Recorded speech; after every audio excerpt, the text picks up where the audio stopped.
What is good? What is good? What is Gucci? Courtney IG, and I'm back again. And this time I'm here to share some thoughts on Little Simz' 5th studio album, No Thank You. So this album follows up on the critically acclaimed masterpiece, guys, Sometimes I Might Be Introvert, which came out last September. The album, for me, guys, was a truly awakening, immersive experience into the talent that is Little Simz as an artist, not as a female rapper, not as a UK rapper, not as a whatever other constructs you want to put around her to put her into a box, because her skill level is not one that can be boxed as an artist. She's truly just great.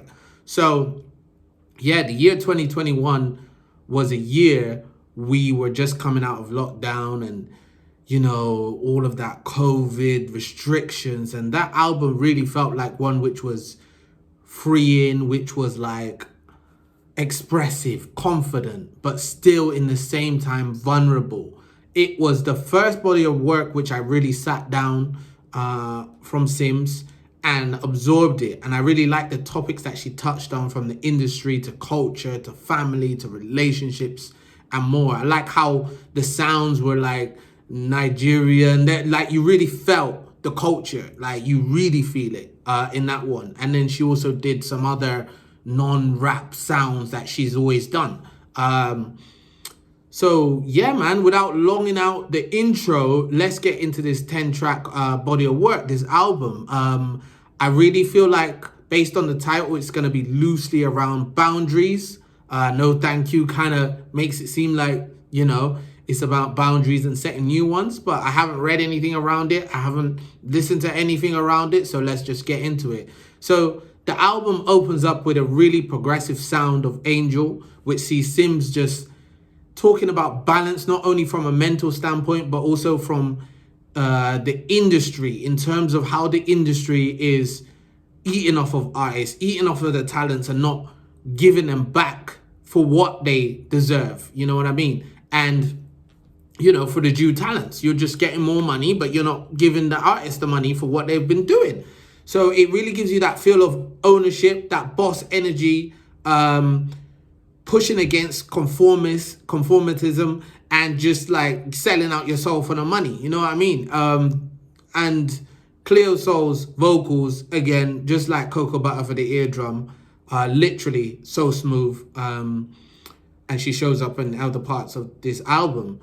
The triumphant horns of Gorilla follow Angel, and it's literally Simz just sitting in pocket for like 1 minute 30, shoulders back, chest out, barring. And I just love it, because it makes me feel like Jigga-esque, like, you know what I mean? Like, that's kind of something he would do, the vibe. And she even mentions Jigga on this. So the confidence level is so up on it, and I love it. The boundaries which I expected to come out in the subject show up here on Silhouette. As I said, it's like an awakening to a friend who she's let go based on internal reflections, and she's like healing from the experience of that friend or that, you know, person who was in her life but no longer there. And it's like drawing a line and saying, I'm not going to allow you to come into my space and put your energy into my space and dull my light. That's not happening. You're not going to break me down in that way. Stand back, you know what I mean? Kind of like that. No Mercy, the double entendre in itself. You know, merci, you know what I mean? So no thank you, basically. Really gives you that view of like, there's so many landmines sitting out there. This is how I see it. There's so many landmines sitting out there in life that are in plain sight, that are not in plain sight, sorry. Landmines that are not in plain sight that you might step on, and you will kind of sign yourself away. So yeah, again, about like selling your soul, giving away your art, conforming to somebody else's vision, and kind of just like not allowing yourself time to reflect on that contract that you're signing, reflect on what that means for you as a brand and as an individual when you do that, so that you can't be exploited. So it's about being aware that people don't all have great intentions for you. They have their view and their goal and their vision, which not necessarily is one that is going to benefit you in the long run. When you have that ownership mindset, where you have your vision and your goal in the forefront. So she even says, free from the BS. Like, I was carrying the weight, it's done, and it's over. Like, I'm clued up now. Like, that little small change that you wanted to give me for my art, for my talent, is not enough. Like, and it comes out even more directly on X. Like, X, guys, like this, you can tell the feel of it when you just hear that instrumentation. What's gonna come with this? You know what I mean? It's depth that's gonna come with this.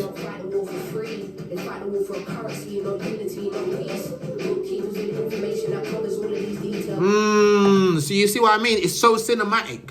It's so unapologetically black, as she says on No Mercy. Like, it's unapologetically black. And I love how free-flowing she is in talking about God, how she's talking about she needs God to help deal with the pain, and how we as black people need God to help deal with the pain that comes from generational trauma, colonization. There's themes of colonization spoke about there. There's themes about being overlooked in the workplace for your work ethic and your talents, and it's just being brushed to the side like you ain't done nothing when you've done a lot.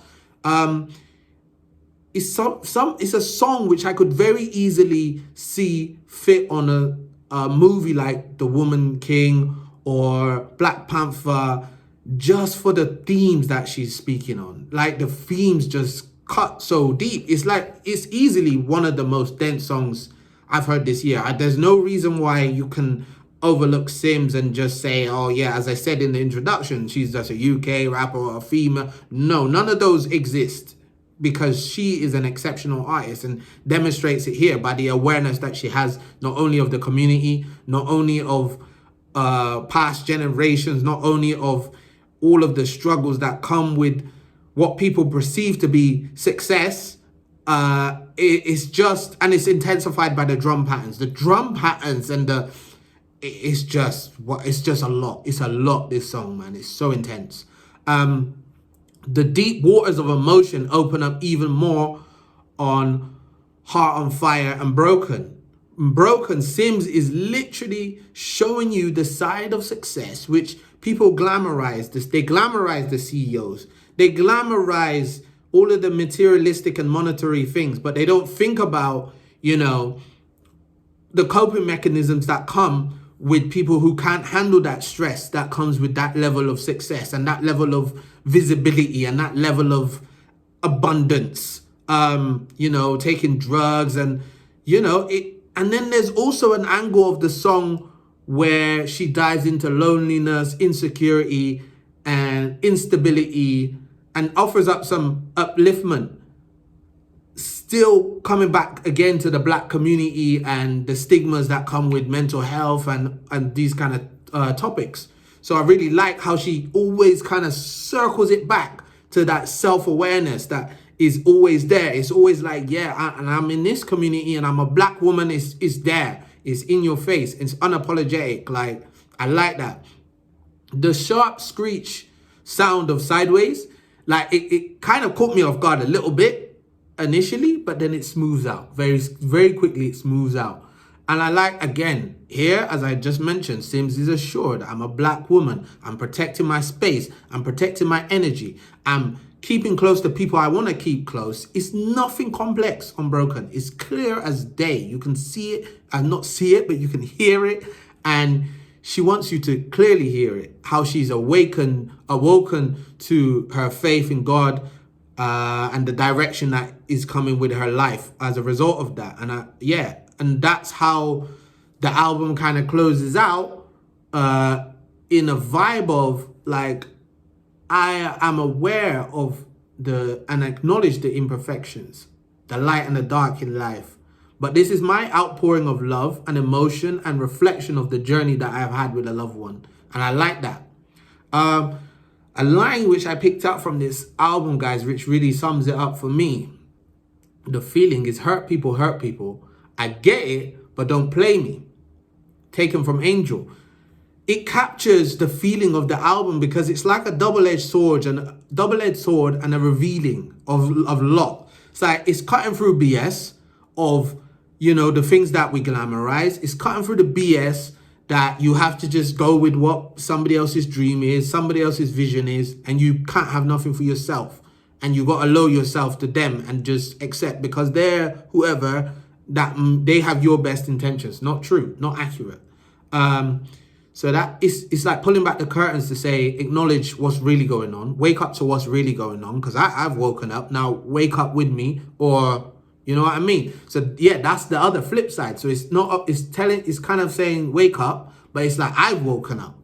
So if you're not gonna be awoken to the things that I'm awoke to, or not on the path that I'm on, or the vibe that I'm on, and you're kind of trying to draw me down in my vibe and my energy, no thank you. No thank you. Respectfully. That's how it feels. Like, protect your mind, protect your body, and protect the energies around you. And be confident in yourself. It's very vulnerable in spaces. But then on the flip side, it's very confident. So it's like, yeah, the dynamicism. I like it. I like the dynamicism of this. Like, it's a new Simz, it feels like, from the last one, which was, yes, it's slightly different. It's a new Simz. I'm growing and I'm continue to grow. Come with me on this journey, or no thank you. Exactly, as it feels like. And I like how the choir vocals and the singing just makes it even more soulful. Very much up there with album of the year for me. Like, very much up there. Definitely one of the best to come out of the UK, if not the best. I haven't heard all of the UK albums, obviously, but it's top notch. So to wrap it up, guys, 8.5 out of 10, top 3 tracks, X, No Mercy, Silhouette. You know what to do. Like, comment, subscribe, inspire,